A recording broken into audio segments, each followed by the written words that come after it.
وصل على رسوله الكريم أما بعد فأعوذ بالله من الشيطان الرجيم بسم الله الرحمن الرحيم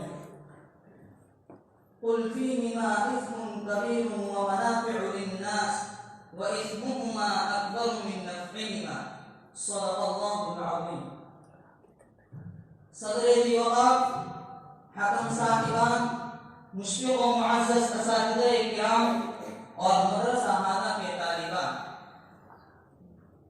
جس دور سے ہم گزر رہے ہیں وہ سائنس اور ٹیکنالوجی کا دور کہلاتا ہے. آج قدم قدم پر سائنسی ایجادات سے مادیت کے نئے نئے انکشافات کا چرچا ہے. انسانیت کے دامن میں علم و دانش کی بھرپور ترقیاں ہے. اس نے عقل انسانی کی گرہوں کو کھول دیا ہے، جس کا نتیجہ ہے کہ انسان ہواؤں کے جوش پر اڑ رہا ہے، خلاؤں میں اسٹیشن بنا رہا ہے، چاند پر کمندے ڈال رہا ہے، سورج کی شعاعوں کو گرفتار کر رہا ہے، زمین کے پوشیدہ خزانے کو نکال رہا ہے، سمندروں کا سینہ چیر رہا ہے. غرض یہ سائنس اور ٹیکنالوجی نے اتنی ترقی کی جس کا تصور بھی نہیں کیا جا سکتا ہے. لیکن سوال یہ ہے کہ کیا آلات جدیدہ کے استعمال کا حل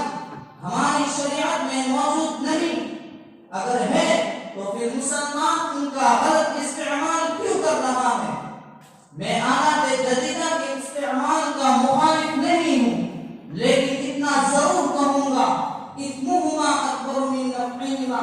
ان کے منافع مسلم ہے پر ان کے ضرر کا بھی انکار نہیں کیا جا سکتا. آج جو دنیا میں عریانیت اور بے حیائی کا دور گزرا ہے اس کی بنیادی وجہ ان آلات جدیدہ کا فروغ ہے.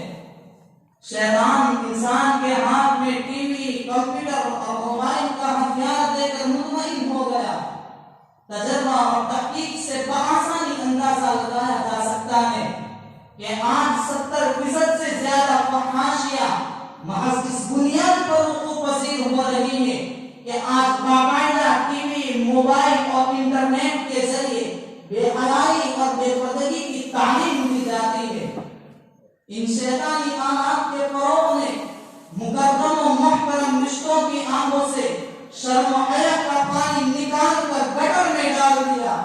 باعزت گھرانوں کا معاشرتی وقار خاک میں ملا دیا. اچھے اچھے دینداروں کی شرافت داغدار ہو گئی، بلند و بالا تقویٰ کی عمارتوں میں دراڑیں پڑ گئی اور زندگی بھر کی نیک نامیوں پر بٹا لگا دیا. رہبران امت، مسلم معاشرے کا آپ جائزہ لیجئے تو آپ کو معلوم ہوگا کہ وہ معصوم بچے جن کو قرآن سننے سے وجدہ آتا تھا، جن کی زبان پر لا الہ الا اللہ کی سرائے ہوتی تھی، جن کو مسجدوں میں راحت ملتی تھی، جن کو تلاوت میں سکون ملتا تھا، آج ان کو میوزک سے وجدہ آتا ہے، گانوں میں مزہ آتا ہے، موسیقی میں سکون ملتا ہے. چھوٹے چھوٹے بچے کانوں میں ایئر فون لگائے گانے سنتے اور جھومتے ہیں. وہ ماں باپ بھی کتنے بے غیرت ہیں جو اپنے بچوں کی ایسی حرکتوں کو دیکھ کر ان کو داد تقسیم دیتے ہیں اور ان کی اسی خوشی میں اپنی خوشی بتلاتے ہیں، یعنی اپنی آخرت اور بچوں کی آخرت اور مستقبل دونوں کو تباہ کرتے ہیں.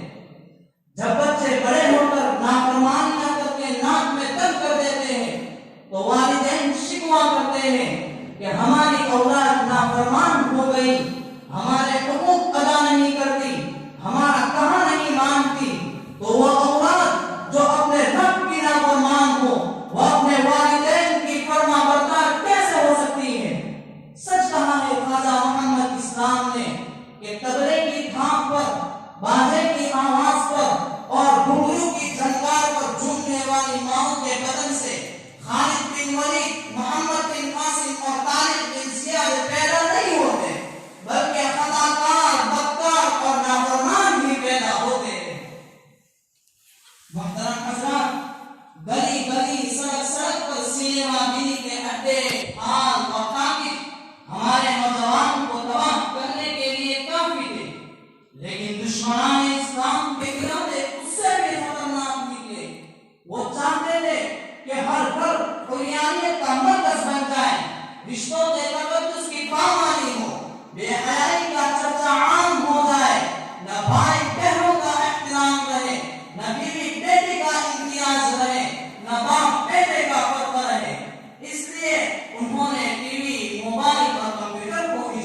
دیا۔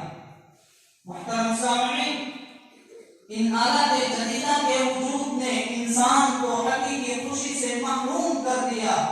دل کے چین کو چھین لیا، جسمانی تقاضوں کو پورا کیا، لیکن روح کو فاقہ کی حالت میں چھوڑ دیا۔ آج پوری دنیا چین و سکون کی تلاش میں سرگردہ ہے۔ وہ یہ سمجھتی ہے کہ برہنہ تصویروں میں اسے سکون مل جائے گا، ناچ گانے میں اسے سکون مل جائے گا، رقص و ڈانس کی محفلوں میں اسے سکون مل جائے گا،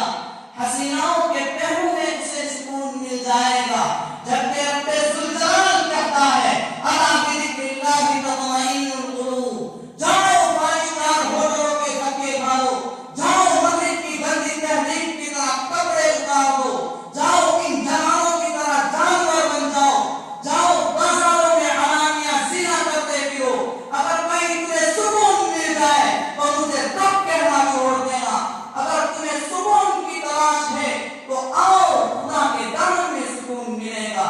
کسی شاعر نے کیا یہ خوب کہا ہے،